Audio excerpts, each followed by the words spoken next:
സ്റ്റൊമക്കിൽ cancer വന്നിട്ട് മരണപ്പെടുന്ന ആളുകളുടെ എണ്ണം ഇന്ന് വളരെയധികം കൂടിയിട്ടുണ്ട്. പല ട്രീറ്റ്മെൻറ്റ് എടുത്തിട്ടുണ്ടായിരിക്കും, പക്ഷെ അത് മാറിക്കിട്ടൂല. പലർക്കും സ്റ്റൊമക്ക് ക്യാൻസർ ആണെന്നത് പോലും അറിയില്ല. കാരണം എന്താണ്? വയറ്റിലാകുമ്പോൾ സ്വാഭാവികമായിട്ട് വയറുവേദന ഉണ്ടായിരിക്കും, അല്ലെങ്കിൽ ഛർദി ഉണ്ടായിരിക്കും, ഗ്യാസ് സംബന്ധമായിട്ടുള്ള പല അടയാളങ്ങളായിരിക്കും പലപ്പോഴും നമുക്ക് ഫീൽ ചെയ്യുക തുടക്കത്തിലൊക്കെ. അപ്പോൾ അതുകൊണ്ട് തന്നെ നമ്മൾ നിർബന്ധമായിട്ട് മനസ്സിലാക്കേണ്ട ഒരു കാര്യമുണ്ട്. നമുക്കിടയിൽ നാം അറിയാതെ നമ്മുടെ ചുറ്റുവട്ടത്ത് പലരിലും എന്തുണ്ട്, ഈ ഗ്യാസ്ട്രിക് ക്യാൻസർ വരാനുള്ള സാധ്യത വളരെ കൂടുതലുണ്ട്. പല ആളുകൾക്കും ചിലപ്പോൾ ഉണ്ടായേക്കാം. അപ്പോൾ അതുകൊണ്ട് തന്നെ നമ്മൾ നിർബന്ധമായിട്ട് മനസ്സിലാക്കണം, തിരിച്ചറിഞ്ഞ് വെക്കേണ്ട ഒരു സംഗതിയാണ് ഗ്യാസ്ട്രിക് ക്യാൻസർ എന്താണ്, എന്തുകൊണ്ടാണ് അത് വരുന്നത്.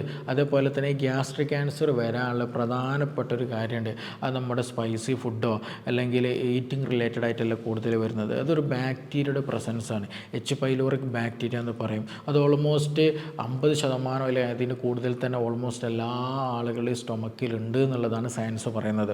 അപ്പോൾ അതുകൊണ്ട് തന്നെ ചുരുക്കി പറഞ്ഞാൽ എന്താണ്, ഒരുപാട് ആളുകൾക്ക് ഈ പറഞ്ഞ ബാക്ടീരിയയുടെ പ്രസൻസ് അല്ലെങ്കിൽ അതിൻ്റെ ആക്റ്റീവായിട്ടുള്ള പ്രോലിഫറേഷൻ കാരണമായിട്ട് ഈ ക്യാൻസർ വരാനുള്ള സാധ്യതയും വളരെയധികം കൂടുതലുള്ളതാണ്. അപ്പോൾ ഇന്ന് ഇവിടെ നമ്മൾ ഈ വീഡിയോയിൽ ഡിസ്കസ് ചെയ്യാൻ പോകുന്നത് ഈ ഗ്യാസ്ട്രിക് ക്യാൻസർ എങ്ങനെയാണ് വരുന്നത്, എന്തൊക്കെയാണ് അതിൻ്റെ റീസൺസ്, എന്തൊക്കെ അതിൻ്റെ അടയാളങ്ങൾ, നമുക്കതെങ്ങനെ സംരക്ഷിച്ച് അത് വരാതെ എങ്ങനെ സംരക്ഷിച്ച് മുന്നോട്ട് കൊണ്ടുപോകാൻ പറ്റും എന്നതിനെ കുറിച്ചിട്ടാണ് ഇന്നിവിടെ ഡിസ്കസ് ചെയ്യാൻ പോകുന്നത്. എൻ്റെ പേര് doctor Siraj, medical officer, QNB health care, Koduvally. അപ്പോൾ സിമ്പിളായിട്ട് പറയുകയാണെന്നുണ്ടെങ്കിൽ ഞാൻ നേരത്തെ പറഞ്ഞല്ലോ, ഒരു ഇൻഫെക്ഷനാണ് ആക്ച്വലി ഈ പറഞ്ഞ ഗ്യാസ്ട്രിക് ക്യാൻസർ വരാനുള്ള ഒരു പ്രധാന റീസൺ എന്ന് പറയുന്നത്.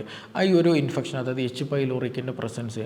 ഈ എച്ച് പൈലോറിക് ഓൾമോസ്റ്റ് എന്താണ്, മിക്ക ആളുകളുടെയും വയറ്റിലുണ്ട്.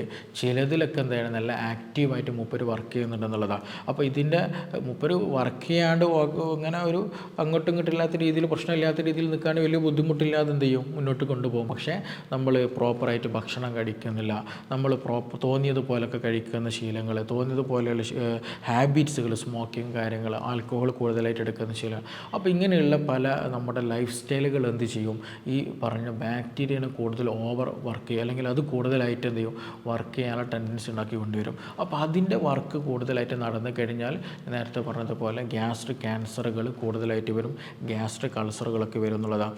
അപ്പോൾ ഇത് പെട്ടെന്ന് ഒരു ക്യാൻസറായിട്ട് ഉണ്ടാക്കും എന്നല്ല, വർഷങ്ങളോളം എടുത്തിട്ടാണ് ലാസ്റ്റ് സ്റ്റേജ് ആയിരിക്കും മിക്കപ്പോഴും എന്ത് ചെയ്യുക, ക്യാൻസർ എന്നുള്ള കണ്ടീഷൻ വരിക. അപ്പോൾ ചുരുക്കി പറയുകയാണെന്നുണ്ടെങ്കിൽ ഈ ഗ്യാസ്ട്രിക് ക്യാൻസർ അല്ലെങ്കിൽ ഈ ഒരു ഗ്യാസ് സംബന്ധമായുള്ള പ്രയാസം, ഇനി അതുമല്ല എന്നുണ്ടെങ്കിൽ ഈ ഒരു എച്ച് പൈലോറിക്കിൻ്റെ പ്രസൻസ് എന്തിനുണ്ട്, മിക്ക ആളുകളുടെയും ബോഡിയിലുണ്ട്. ഇപ്പോൾ മൈഗ്രെയിൻ പല ആളുകൾക്കും ഉണ്ടാകും, ഒരു കോമൺ ആയിട്ട് ഉണ്ടാകുന്നതാണ്. അതുപോലെ എരിച്ചിലും പുകച്ചിലും ഉണ്ടാകുന്ന കേസ്, അതുപോലെ ഗ്യാസ്ട്രിക് അൾസർ ഉണ്ടാകുന്ന പ്രശ്നം, ഇതൊക്കെ ഒന്ന് നമ്മുടെ ചുറ്റുവട്ടത്ത് കോമണാണ്. ഈ പറഞ്ഞ 3 സംഗതികളുണ്ടല്ലോ, ഇതിൻ്റെ ബേസിക് സാധനം ഏതാണ് ചോദിക്കുകയാണെന്നുണ്ടെങ്കിൽ വേറെ ഒന്നുമല്ല, ഈ പറഞ്ഞ ബാക്ടീരിയ ആണ്. അപ്പോൾ ഈ ബാക്ടീരിയ നമ്മുടെ ബോഡിയിൽ ആക്റ്റീവായി കഴിഞ്ഞിട്ടുണ്ടെങ്കിൽ ആദ്യം ചെയ്യുന്നൊരു പണിയുണ്ട്. അതായത് നമുക്കറിയാം, നമ്മുടെ വയറിൻ്റെ ഉള്ളിൽ എന്ത് വേണം, അസിഡിറ്റി നല്ലോണം ഉണ്ടെന്നുള്ളത് അല്ലേ. അപ്പോൾ ആ ആസിഡ് മീഡിയയിൽ മുപ്പര് നിൽക്കും, ഒരു നിശ്ചിത ആസിഡ് മീഡിയയിൽ നിൽക്കും. പക്ഷെ നമ്മൾ പ്രോപ്പർ ഒരു ഹെൽത്തി ലൈഫ് സ്റ്റൈൽ അല്ലാതിരിക്കുന്ന സമയത്ത് സ്വാഭാവികമായിട്ട് എന്ത് ചെയ്യും, പല കാരണങ്ങൾ കൊണ്ടെന്ന് ചെയ്യും. ഈ പറഞ്ഞതുപോലെ നമ്മുടെ ഇപ്പോൾ ആദ്യം ചെയ്യുന്ന പണി എന്താണെന്ന് വെച്ചിട്ടുണ്ടെങ്കിൽ അവിടെ അമോണിയയുടെ കൂടുതൽ പ്രസൻസ് ഉണ്ടാക്കും. അതായത് നമ്മുടെ വയറ്റിലുണ്ടാകുന്ന ആസിഡ് ഉണ്ടല്ലോ, ആ ആസിഡിന് നിർവീര്യമാക്കും എന്നുള്ളതാണ്. അമോണിയ കൂടുതൽ പ്രൊഡ്യൂസ് ഉണ്ടായിട്ട് ആസിഡിനെ നിർവീര്യമാക്കും. അപ്പോൾ ആസിഡ് നിർവീര്യമാക്കി കഴിഞ്ഞാൽ എന്ത് ചെയ്യും, പെട്ടെന്ന് എന്ത് ചെയ്യും, അറ്റാക്കിങ് നല്ലോണം കൂടാൻ പറ്റും.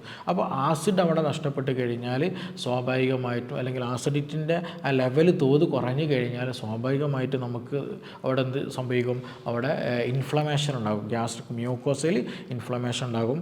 അത് പിന്നെ എന്ത് ചെയ്യും, അതിൻ്റെ സ്കിന്നിലേക്ക് കടക്കും, പിന്നെ അതേപോലെ മസിൽസിലേക്ക് കടക്കും. അത് പിന്നെ കൂടുതലായിട്ട് അവിടെ മുറിവും കാര്യങ്ങൾ പഴുപ്പൊക്കെ ഉണ്ടാക്കും എന്നുള്ളതാണ്. അപ്പോൾ ആ ഒരു സമയത്തൊക്കെ സ്വാഭാവികമായിട്ട് എന്താണ്ടാവുള്ളൂ, നമ്മൾ ഈ പറഞ്ഞതുപോലെ നെഞ്ചരിച്ചിലും പുകച്ചിലും ഇൻഫ്ലമേഷനൊക്കെ ഉണ്ടാവുള്ളൂ. അത് കൂടിക്കഴിഞ്ഞാൽ അൾസറിലേക്ക് കടക്കും. അതാണ് ഞാൻ ഇപ്പോൾ എന്താ പറയുക, മസിലൊക്കെ കാർന്ന് തിന്നുന്ന, അല്ലെങ്കിൽ ആ ഒരു ഭാഗത്തേക്കൊക്കെ ഈ പറഞ്ഞ പോലെ എച്ച് പൈലോറിക്ക് എത്തിപ്പെട്ട് കഴിഞ്ഞാൽ അൾസർ എന്നുള്ള കണ്ടീഷനിലേക്ക് എത്തിക്കും. അതിൽ കൂടിക്കഴിഞ്ഞാൽ എന്ത് ചെയ്യും, അത് പറഞ്ഞതുപോലെ DNA ഡാമേജ് ആക്കിയിട്ട് മെറ്റാസ്റ്റാസിസ് സംഭവിക്കാനും ക്യാൻസറായിട്ട് മാറാനുള്ള സാധ്യത വളരെ വളരെ കൂടുതലാണ്. അപ്പോൾ എച്ച് പൈലോറിക്ക് ഒരാൾക്ക് ഇപ്പോൾ ബേസിക്കലി ആക്റ്റീവായിട്ടുണ്ടെങ്കിൽ അവർക്ക് വലിയ പ്രശ്നമൊന്നും ഉണ്ടാവില്ല. അവർക്ക് എന്താ ഉണ്ടാവുക, വിശപ്പുണ്ടാവില്ല, അതേപോലെ വയറ് വീർത്തത് പോലെ തോന്നുക, ചില സമയത്ത് ചില ആളുകൾക്ക് എരിച്ചിലും പുകച്ചിലും കൂടുതൽ വരിക, അല്ലെങ്കിൽ വയറുവേദന കൂടുതൽ തോന്നുക, ചിലപ്പോൾ ഛർദ്ദിക്കാൻ കൂടുതൽ തോന്നുക, ചില സമയത്ത് കൂടുതൽ ലൂസ് പോകുക, ചിലപ്പോൾ കോൺസ്റ്റിപ്പേഷൻ വരിക. ഇങ്ങനെ നമ്മുടെ ചുറ്റുവട്ടത്തെ ഗ്യാസ് സംബന്ധമായിട്ടുള്ള പ്രയാസങ്ങളുണ്ടല്ലോ, ആ പ്രശ്നങ്ങളെ എല്ലാവർക്കും ഉണ്ടാവുകയുള്ളൂ. അത് നമ്മൾ മനസ്സിലാക്കേണ്ടത്. അപ്പോൾ നമുക്കറിയില്ല നമ്മുടെ ബോഡിയിൽ എന്തുകൊണ്ടാണ് ഈ പറഞ്ഞ ഗ്യാസ് വന്നിട്ടുള്ളത് പോലും നമുക്കറിയലുണ്ടായിരിക്കില്ല. പക്ഷേ നമ്മളത് നെഗ്ലക്റ്റ് ചെയ്ത് കൊണ്ടുകൊടുക്കും. അപ്പോൾ അതുകൊണ്ട് തന്നെ പക്ഷേ എന്ത് ചെയ്യുന്നുണ്ട്, ഈ ബാക്ടീരിയ മുപ്പര് ചെറിയ ഇൻഫ്ലമേഷൻ ഉണ്ടാക്കിയിട്ട് മ്യൂക്കസ് ലെയറിന് എന്താ പറയുക, അതിനെ നഷ്ടപ്പെടുത്തിയിട്ട് അടുത്ത മസിൽസിനെ എന്ത് ചെയ്യും, അത് എൻട്രി ചെയ്ത് ലാസ്റ്റ് അൾസറിലേക്ക് കിടക്കും, പിന്നെ അത് ക്യാൻസറിലേക്ക്, മാറാ രോഗത്തിലേക്ക്, ഈവൻ മരണത്തിലേക്ക് കൊണ്ടുപോകുന്ന ഒരു കണ്ടീഷൻ വരും എന്നുള്ളതാണ്. അപ്പോൾ നമ്മൾ ഈ ഒരു കണ്ടീഷനുകളിൽ ഒരുപാട് കാരണങ്ങളുണ്ടെങ്കിൽ ശരി, ഏറ്റവും കൂടുതൽ ഗ്യാസ്ട്രിക് ക്യാൻസർ വരാനുള്ള പ്രധാന റീസൺ എന്ന് പറയുന്നത് ഇത് തന്നെയാണ്, ഈ പറഞ്ഞ എച്ച് പൈലോറി കണ്ടീഷൻ തന്നെയാണ്. അപ്പോൾ അതുകൊണ്ട് തന്നെ നമ്മൾ ഇതിൽ ചെയ്യേണ്ടത് എന്താണ്, ഈ എച്ച് പൈലോറിയെ നമ്മൾ എന്ത് ചെയ്യണം, കംപ്ലീറ്റ് റിമൂവ് ചെയ്യാൻ പറ്റണം. അതിന് പ്രോപ്പറായിട്ടുള്ള ഹെൽത്തി ആയിട്ടുള്ള ലൈഫ് നമുക്ക് കൊണ്ടുപോകാൻ പറ്റണം എന്നുള്ളതാണ്.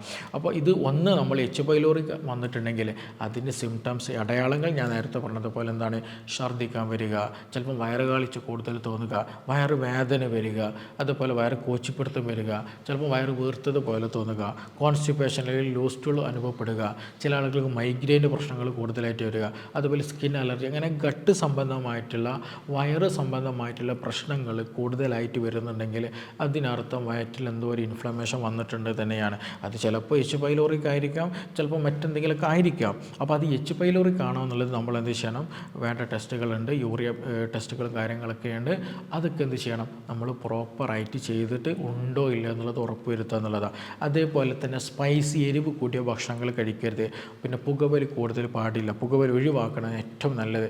അതുപോലെ മദ്യപാനം ഒഴിവാക്കാൻ പരമാവധി നമ്മൾ ശ്രദ്ധിക്കണം. അതുപോലെ ടെൻഷൻ നമ്മൾ കുറയ്ക്കണം. കാരണം ഈ പറഞ്ഞ സംഗതി നമ്മൾ പൊതുവേ ഒരു അൾസറുള്ള ഒരാളോട് ഡോക്ടേഴ്സ് പറയുന്നതാണ് ഈ പറഞ്ഞ സംഗതികളൊക്കെ. നിങ്ങൾ എന്ത് ചെയ്ത്, എരിവ് കൂടിയ ഭക്ഷണം കഴിക്കരുത്, അതേപോലെ ഇടയ്ക്കിടയ്ക്ക് NSAIDs പോലെയുള്ള മെഡിസിൻസ് കഴിക്കാൻ പാടില്ല, അത് വേദനയ്ക്കുള്ള മെഡിസിൻസ് അല്ലാണ്ട് കഴിക്കാൻ പാടില്ല. അതേപോലെ തന്നെയാണ് സമയത്തിന് ഭക്ഷണം കഴിക്കണം എന്ന് പറയുന്നത്. സുർക്കയിലിട്ട കാര്യങ്ങൾ വല്ലാണ്ട് കഴിക്കാൻ പാടില്ല, ഉപ്പിലിട്ട ഭക്ഷണങ്ങൾ വല്ലാണ്ട് കഴിക്കാൻ പാടില്ല, അച്ചാറ് വല്ലത് കഴിക്കാൻ പാടില്ല. കാരണം ഇതെന്താണ്, ഇതെല്ലതും നമ്മൾ നേരത്തെ പറഞ്ഞതുപോലെ ഈ എച്ച് പൈലോറിക്കിനെ പ്രൊമോട്ട് ചെയ്യും, അതിന് കൂടുതൽ വളരാനുള്ള എൻവയോൺമെൻറ്റ് എന്തുണ്ടാക്കും, ഈ പറഞ്ഞ ഭക്ഷണങ്ങളൊക്കെ ഉണ്ടാക്കും എന്നുള്ളതാണ്. അപ്പോൾ അതുകൊണ്ട് തന്നെ അത് മാത്രമല്ല, നമ്മുടെ ഗ്യാസ്ട്രിക്കിൻ്റെ മ്യൂക്കോസൽ ലൈനിങ് ഉണ്ടല്ലോ, അതിനൊക്കെ കേടുപാടുകൾ വരുത്തും, ചെറിയ രീതിയിൽ ഇൻഫ്ലമേഷനൊക്കെ ഉണ്ടാക്കും. അതൊക്കെ ആർക്ക് ഫേവറബിൾ ആക്കുന്നതാണ്, നേരത്തെ പറഞ്ഞ എച്ച് പൈലോറിക് ബാക്ടീരിയ കൂടുതലായിട്ട് വളരാൻ എന്ത് ചെയ്യും, ഈ പറഞ്ഞ അച്ചാറും പപ്പടം, ഈ പറഞ്ഞതുപോലെ ടെൻഷൻ ഉണ്ടാവലും, ഇതൊക്കെ കാരണമായിരിക്കും. അപ്പോൾ നമ്മൾ നിർബന്ധമായിട്ട് നമ്മൾ ആ ഒരു ലൈഫ് സ്റ്റൈൽ എന്ത് ചെയ്യണം, നമ്മൾ ഒഴിവാക്കണം. ഇല്ല എന്നുണ്ടെങ്കിൽ ഇന്നിപ്പോൾ നമ്മൾ 30 വയസ്സ് 35 വയസ്സായിരിക്കും, ഗ്യാസും അൾസറായിരിക്കും, പക്ഷേ നമ്മളൊരു എപ്പോൾ വേണമെന്നുണ്ടെങ്കിലും അത് ക്യാൻസറിലേക്ക് വരാനുള്ള സാധ്യത വളരെ വളരെ കൂടുതലാണ്. പലപ്പോഴും നമ്മളടുത്ത് വരുന്ന പേഷ്യൻസ് അസിഡിറ്റി കാരണമായിട്ട് വരും. ഇവർ പ്രോപ്പറായിട്ട് എച്ച് പൈലോറിക്ക് ട്രീറ്റ്മെൻറ്റ് എടുക്കാതെ അല്ലെങ്കിൽ ഡോക്ടർ പറഞ്ഞത് കേൾക്കാതെ ആയിരിക്കും പലപ്പോഴും വരിക. നമ്മൾ ആദ്യം മനസ്സിലാക്കുക, എച്ച് പൈലോറിക് എന്നുള്ള പോസിറ്റീവ് ഓർഗാനിസം നമ്മുടെ ബോഡിയിൽ നല്ല ആക്റ്റീവായിട്ട് വർക്ക് ചെയ്യുന്നുണ്ടെങ്കിൽ നിർബന്ധമായിട്ടും അതിന് റാഡിക്കേറ്റ് ചെയ്യാനുള്ള, അതിന് ഒഴിവാക്കാനുള്ള ട്രീറ്റ്മെൻറ്റും കാര്യങ്ങൾ നമ്മൾ എടുക്കണം. ട്രീറ്റ്മെൻറ്റ് കൊണ്ടുപോകൽ നിർബന്ധമാണ്. ഇല്ല എന്നുണ്ടെങ്കിൽ നമുക്ക് പല പ്രശ്നങ്ങൾ ഗ്യാസ്ട്രിക് റിലേറ്റഡ് ആയിട്ട് വരും. ഓൾമോസ്റ്റ് ഒരു 80% രോഗങ്ങൾ വരാനുള്ള പ്രധാന റീസൺ എന്താണ്, നമ്മുടെ വയറാണ്. ആ വയറിൽ തന്നെ ഏറ്റവും ഡേഞ്ചറായിട്ടുള്ള ഇൻഫെക്ഷൻ അല്ലെങ്കിൽ പ്രശ്നക്കാരനാണ് ഈ എച്ച് പൈലോറിക് എന്ന് പറയുന്ന ഒരൊറ്റൊരു ബാക്ടീരിയ. അപ്പോൾ അതുകൊണ്ട് തന്നെ അതിനെ നമ്മൾ അങ്ങനെ ഡേഞ്ചറസ് ആയിട്ട് കാണുകയും വേണം. അത് അറ്റാക്ക് ചെയ്യാതെ, അത് ആക്റ്റീവ് ആക്കാതിരിക്കാൻ വേണ്ടിയിട്ടുള്ള സംവിധാനം നമ്മൾ ചെയ്യണം. അതാണ് ഞാൻ നേരത്തെ പറഞ്ഞ കാര്യങ്ങൾ, ഭക്ഷണം കഴിക്കേണ്ടതും അതുപോലെ നമ്മുടെ സ്മോക്കിങ്ങും മറ്റു ഹാബിറ്റ്സും കാര്യങ്ങളൊക്കെ ഒഴിവാക്കുക എന്ന് പറയുന്നത്. അപ്പോൾ ഇത് എങ്ങനെ നമുക്ക് എച്ച് പൈലോറിക് ഉണ്ടെന്ന് മനസ്സിലാക്കുക, അല്ലെങ്കിൽ ക്യാൻസർ എങ്ങനെ ഉണ്ടെന്ന് മനസ്സിലാക്കാൻ ചോദിക്കുകയാണെന്നുണ്ടെങ്കിൽ വേറെ ഒന്നുമില്ല, ഒരുപാട് ബ്ലഡ് ടെസ്റ്റുകളുണ്ട്, ക്യാൻസർ മാർക്കുകൾ ഐഡൻറ്റിഫിക്കേണ്ട ടെസ്റ്റുകളുണ്ട്, അതുപോലെ എൻഡോസ്കോപ്പി നമുക്ക് ചെയ്യാൻ പറ്റുന്നതാണ്, അതുപോലെ മറ്റ് CT സ്കാനുകളും കാര്യങ്ങളൊക്കെ ഉണ്ട്, അതുപോലെ ബേരിയമിൽ എക്സ്റേ കാര്യങ്ങളുണ്ട്. അപ്പോൾ അതിൽ നിന്ന് തന്നെ നമുക്ക് എച്ച് പൈലോറിക്കിൻ്റെ പ്രസൻസും ക്യാൻസർ എത്രത്തോളം ഉണ്ടോ ഇല്ലേ, അൾസർ വന്നിട്ടുണ്ട് ഉണ്ടോ, പെർഫറേഷൻസ് ഉണ്ടോ, ഈ പറഞ്ഞ കാര്യങ്ങളൊക്കെ നമുക്ക് സിമ്പിളായിട്ട് ഐഡൻറ്റിഫൈ ചെയ്യാൻ പറ്റും. ഇനി നിങ്ങളിപ്പോൾ ക്യാൻസർ അല്ല, നേരത്തെ പറഞ്ഞ അസിഡിറ്റിയാണ്, ഇനി അതല്ല അൾസറാണ്, ഇനി അതുപോലെ എന്തെങ്കിലും പ്രശ്നങ്ങളാണെന്നുണ്ടെങ്കിൽ അതും നിർബന്ധമായിട്ട് എന്ത് ചെയ്യുക, വേഗം ട്രീറ്റ്മെൻറ്റ് എടുക്കാം. ഇല്ല എന്നുണ്ടെങ്കിൽ നേരത്തെ പറയും പിന്നെ ഗ്രാജുവൽ എന്ത് ചെയ്യും, ഈ പറഞ്ഞതുപോലെ ക്യാൻസറിലെത്താനുള്ള സാധ്യത ഉണ്ടെന്ന്. ഇതിന് നമുക്ക് ബെസ്റ്റ് നമ്മൾ ഭക്ഷണത്തിൽ കുറച്ച് കാര്യങ്ങൾ ശ്രദ്ധിക്കുക, സ്പൈസസ് ഒഴിവാക്കുക, സമയത്തിന് ഫുഡ് കഴിക്കുക, ഉപ്പിലിട്ട ഭക്ഷണങ്ങൾ പൂർണ്ണമായിട്ട് ഒഴിവാക്കുക. ഉപ്പിൻ്റെ അളവ് നല്ല തോതിൽ നമ്മൾ കുറയ്ക്കേണ്ടതുണ്ട്.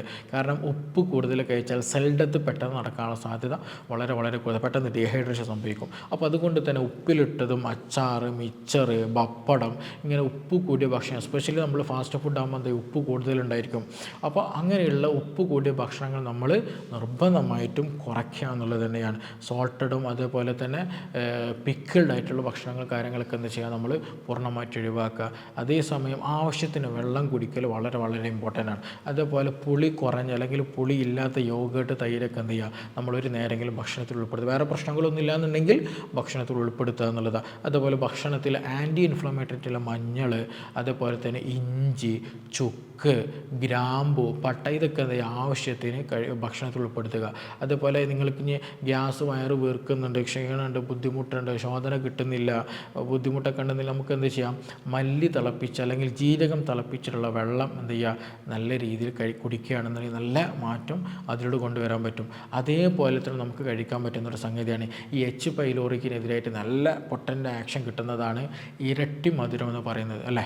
ഈ ഇരട്ടി മധുരം എന്ത് ചെയ്യുക, നമ്മൾ പൊടിയായിട്ടോ അല്ലെങ്കിൽ ചവച്ചരച്ചിട്ട് അതിന് നീര് കഴിക്കുകയാണെന്നുണ്ടെങ്കിൽ അത് നല്ല രീതിയിൽ ഈ എച്ച് പൈലോറിക്കിനെതിരായിട്ട് ആൻറ്റി എച്ച് പൈലോറിക്കായിട്ട് ആക്ട് ചെയ്യുന്ന ഏറ്റവും പൊട്ടൻസ് കൂടിയൊരു സപ്ലിമെൻ്റ് അല്ലെങ്കിൽ ഒരു സംഗതിയാണ് ഇരട്ടി മധുരം എന്ന് പറയുന്നത്. അപ്പോൾ അതും നമുക്ക് എന്ത് ചെയ്യാം, എന്തെങ്കിലും പൗഡർ ഫോമിലായിട്ടോ അല്ലെങ്കിൽ ടാബ്ലറ്റ് ഫോമിലായിട്ടോ അല്ലെങ്കിൽ എങ്ങനെയെങ്കിലും നമ്മൾ എന്ത് ചെയ്യാം, ഭക്ഷണത്തിന് കൂടെയൊക്കെ ആയിട്ട് കഴിക്കാൻ ശ്രദ്ധിക്കുക എന്നുള്ളതാണ്. അതും ഈ പറഞ്ഞതുപോലെ ഇൻഫ്ലമേഷൻ കുറയ്ക്കാനും ഈ അൾസർ കുറയ്ക്കാനും ക്യാൻസർ കുറയ്ക്കാനൊക്കെ നമുക്ക് നല്ലോണം സഹായിക്കും. അതേപോലെ മദ്യപാനം കാര്യങ്ങളൊക്കെ നമ്മൾ നിർബന്ധമായിട്ട് ശ്രദ്ധിക്കുക. കാരണം മദ്യപാനം വേറെ തന്നെ ക്യാൻസർ ഉണ്ടാക്കും. അതേപോലെ സിഗരറ്റ് സ്മോക്കിങ്ങും ക്യാൻസർ ഉണ്ടാക്കാനുള്ള സാധ്യത വളരെ വളരെ കൂടുതലാണ്. അപ്പോൾ എച്ച് പൈലോറിക്കിൻ്റെ കൂടെ മൂപ്പരും കൂടെ ഉണ്ടെങ്കിൽ പെട്ടെന്ന് മരണം കാര്യങ്ങളൊക്കെ നമുക്ക് വേഗം പൊടി തട്ടിയിട്ട് പോകാനുള്ള തയ്യാറെടുപ്പ് നോക്കേണ്ടി വരും. അപ്പോൾ അതുകൊണ്ട് തന്നെ അങ്ങനത്തെ ശീലങ്ങളും കാര്യങ്ങളൊക്കെ എന്ത് ചെയ്യാം, അതൊഴിവാക്കുക. നമ്മുടെ ഗട്ട് എപ്പോഴും പ്രോപ്പറാകണം, അത് ഹെൽത്തി ആയിട്ട് എപ്പോഴും കൊണ്ടുപോയി നടന്നാൽ തന്നെ ഒരു 80-85% നമുക്ക് അസുഖം വരാതെ തന്നെ നമുക്ക് കൊണ്ടുപോകാൻ പറ്റും. അപ്പോൾ സ്റ്റൊമക്ക് ക്യാൻസർ ആണോ ഇല്ല എന്നുള്ളതൊന്നും നമുക്ക് പറയാൻ പറ്റില്ല. അപ്പം നമുക്ക് ഗ്യാസിൻ്റെ പ്രശ്നമുണ്ട്, അൾസറിൻ്റെ പ്രശ്നമുണ്ട്, നമുക്ക് ഓൾമോസ്റ്റ് മിക്ക ആളുകൾക്ക് അറിയുന്നവരുണ്ടായിരിക്കും.